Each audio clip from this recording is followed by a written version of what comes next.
Quelles sont concrètement, justement, les compétences qui manquent le plus aujourd'hui dans les entreprises du secteur de la défense? Parce que vous parliez tout à l'heure des soudeurs, ce genre de métier manuel, technique.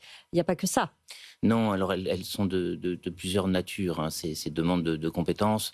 Il y a tout le volet technologique, incluant l'intelligence artificielle, et qui est d'ailleurs une énorme difficulté pour les grands groupes, c'est d'attirer ces compétences rares qui sont souvent très très bien payées, qui sont plutôt à l'aise dans le monde des scale-up, des start-up, et à qui on demande effectivement d'intervenir dans des grands groupes avec toutes les caractéristiques, pour pas dire les contraintes. Ouais. Vous avez les compétences en lien avec des produits, hein, des solutions, des systèmes d'armes, par exemple sur les drones.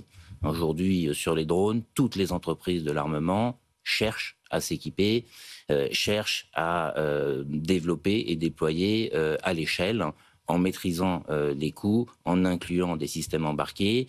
Et d'ailleurs, ce qui est assez étonnant quand on discute à la fois côté grand groupe en disant finalement, nous, on a une énorme difficulté, c'est à produire ces drones avec la taille la plus petite possible et avec des coûts qui sont maîtrisés. Et de l'autre côté, des petites entreprises qui disent, nous, on sait faire, on n'a pas la surface, mais on est prêt à aller beaucoup plus loin. Hmm. Donc il y a aussi une bataille de compétences entre finalement les grands groupes industriels de défense et les structures plus agiles qui sont sur un segment mais qui sont capables de faire beaucoup plus.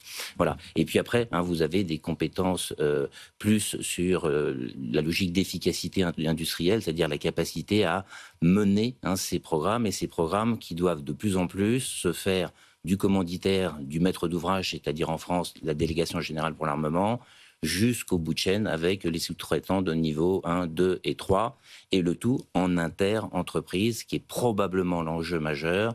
Comment un Thales travaille beaucoup plus avec un Naval Group, avec un Safran, avec un Dassault, avec un MBDA, pour ne citer que quelques acteurs majeurs du secteur.